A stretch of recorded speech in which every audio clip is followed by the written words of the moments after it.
अस्सलाम वालेकुम, मैं हूं आपका मेज़बान राशिद और आप देख रहे हैं कुतुब ऑफिशियल। बादशाह एक झोपड़े में छुपा हुआ था। यह वाक़या 1175 का है, जो मुसलमान हुक्मरान जिसमें नूरुद्दीन जंगी का बेटा अल-मलिक सालेह और सैफुद्दीन सलाहुद्दीन अय्यूबी के मुकाबले में आ गए और इनकी पुस्तपनाही सलेबी कर रहे थे। दोनों बादशाह सुल्तान सलाहुद्दीन अय्यूबी से लड़ने के काबिल ना रहे तो पुष्पा होने लगे। इनकी फ़ौज में एक आम सिपाही था जिसका नाम हारिस था। वह सुल्तान के किसी सिपाही के कब्जे में आ गया। सुल्तान के सिपाही ने कहा, जल्दी यहाँ से चले जाओ, मैं किसी मुसलमान का खून नहीं बहाना चाहता। हारिस ने सिपाही की यह बात सुनकर चौंक गया और वहाँ से दबे पाँव निकल गया। हारिस बहुत दूर जा चुका था, उसके मिसकेज़े का पानी भी ख़त्म हो चुका था और वह अब एक जगह बेहोश पड़ा था। जंग से भागते वक्त सुल्तान सलाहुद्दीन अय्यूबी की फ़ौज भी उसमें घुल मिल जाते थे और सुल्तान सलाहुद्दीन अय्यूबी तक खबर पहुंचाने का काम करते थे। इन्हीं जासूसों में से एक जासूस कहीं जा रहा था कि उसकी नज़र लेटे हुए एक इंसान पर पड़ी जो बेहोश पड़ा था। इन्होंने अपने मिसकेजे से पानी निकालकर उसके मुंह पर छींटा तो वो होश में आ गया। हारिस होश में आया तो पूछा कि तुम कौन हो? जासूस ने कहा, मैं मुसाफिर हूँ, इसी रास्ते से जा रहा था, तुम्हें पड़ा देखा तो मैं तुम्हारी तरफ चला आया। हारिस ने कहा, तुम कोई भी हो, तुमने मेरी बहुत मदद की है, मैं तुम्हारा एहसान ज़िंदगी भर नहीं भूलूंगा और मैं इसका बदला तुम्हें ज़रूर दूंगा। तभी हारिस उस जासूस को अपने घर ले जाता है। जब हारिस घर पहुंच जाता है तो जासूस राज खोल देता है। जासूस बता देता है, मैं सुल्तान सलाहुद्दीन अय्यूबी का जासूस हूं और मेरा नाम दाऊद है। हारिस के घर दाऊद की मुलाकात एक लड़की से होती है जो कि हारिस की बहन है और उसका नाम फौजी है। जंग से पुष्पा होकर सैफुद्दीन हलब की तरफ जा रहा था, लेकिन मारे जाने की डर की वजह से वह फौजी के घर में छुपा हुआ था। जब दाऊद को पता चला कि सुल्तान सलाहुद्दीन अय्यूबी का दुश्मन फौजी के घर में छुपा है तो वह चाहता था ये खबर जल्द से जल्द सुल्तान सलाहुद्दीन अय्यूबी तक पहुँचे, लेकिन दाऊद डर की वजह से घर से बाहर नहीं निकला कि थोड़ी और खबर इकट्ठा कर ले। दाऊद को इस घर में आए तकरीबन 1 महीना गुजर चुका था और इस दौरान फौजी से उसकी मुलाकात होती रहती थी और यह दोनों एक दूसरे के इश्क में शिकार हो गए थे।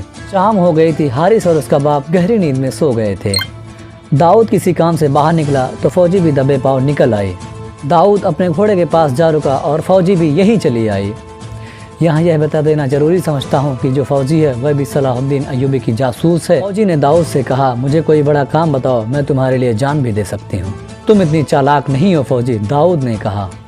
तुम मुझे अच्छे लगते हो, फौजी ने कहा। जब से तुम आए हो मैं तुम्हारी बातें ही सुन रही हूँ, मैंने अपनी बातें को कभी सुना ही नहीं। मेरा दिल चाहता है कि मैं तुम्हारे साथ रहूँ। मुझे जंजीर न डालो फौजी, दाऊद ने समझाते हुए कहा। आप अपने आप को जंजीर से आज़ाद रखें, हमारे सामने बहुत कठिन रास्ते हैं। हम एक दूसरे का हाथ जरूर थामेंगे, इकट्ठे चलेंगे, मगर एक दूसरे के कैदी नहीं बनेंगे। उसने सोचकर कहा, फौजी तुम मेरा साथ ज़्यादा दूर तक नहीं दे सकोगी। मुझे तुम्हारी असमत भी अजीज है, जो काम मर्द का है वह मर्द ही करेंगे। उसी ने आह ली और उदास हो गई। उसने दाऊद को सर से पाँव तक देखा और घूमकर हटने लगी। दाऊद ने लपक कर उसको अपने बाजू में लिया और आंखों में आंखें डाल ली। उसके साथ लग गई और कांपती हुई आवाज़ में बोली, काम मर्दों का है वह काम औरतें भी कर सकती है। मेरी असमत कोई ऐसा कच्चा धागा नहीं जो एक झटके में टूट जाए। तुम मुझे अच्छे लगते हो और तुम्हारी बातें मुझे अच्छी लगती हैं।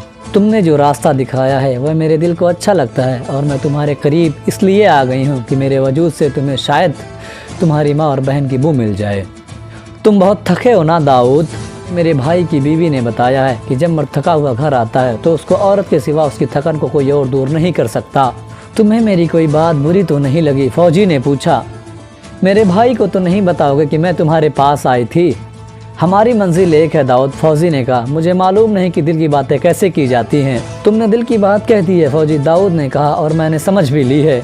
तुमने ठीक कहा कि हमारी मंजिल एक है, लेकिन ये ना भूलना कि रास्ते में खून की नदियां हैं जिस पर कोई पुल नहीं है। अगर तुम हमेशा के लिए हमारी हो जाना चाहती हो तो हमारा निकाह लहू की तहरीर होगी और फिर हमारी लाशें एक दूसरे से दूर भी हो जाएं तो हम इकट्ठे रहेंगे। राह हक के मुसाफिरों की शादियाँ आसमानों पर होती हैं और बारातें कहकशाओं के रास्ते से जाया करती हैं। इनकी खुशी में सारा आसमान सितारों को चरागा करता है।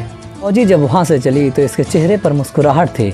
इस मुस्कुराहट में मसरत का तासुर कम और ऐसा तासुर ज़्यादा था जिसमें कुछ करने का अज़म था। सैफुद्दीन फौजी के घर में एक बार फिर बैठकर जंग का प्लान बना रहा था। यह खबर दाऊद और हारिस सुल्तान सलाहुद्दीन अय्यूबी तक पहुँचाने के लिए घर से निकले। अभी रास्ते में ही थे कि सैफुद्दीन के फौज का एक दस्ता उनको अपने घेरे में ले लिया। उन्होंने जमकर मुकाबला किया। दाऊद और हारिस ने उस दस्ते पर काबू पा लिया। दाऊद ने देखा कि हारिस घोड़े से गिरा पड़ा है तो दाऊद ने सोचा कि हारिस शहीद हो गया है। दाऊद के पास इतना वक्त नहीं था कि वह हारिस को उठाता और दाऊद भी जख्मी था।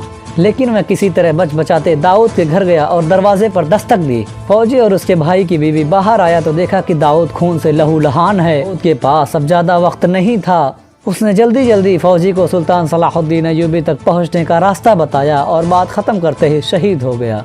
फौजी और उसके भाई की बीवी ने दाऊद को दफनाया और सुल्तान सलाहुद्दीन अय्यूबी की तरफ रवाना हो गए। रास्ते में फौजी का भाई दर्द से कराहते हुए मिला। उन्होंने उसे अपने घोड़े पर बिठाया और सुल्तान की तरफ चल दिए। एक हफ्ते की मसाफत के बाद फौजी की मुलाकात सुल्तान सलाहुद्दीन अय्यूबी से हुई और उन्होंने सैफुद्दीन गाजी का सारा प्लान बता दिया।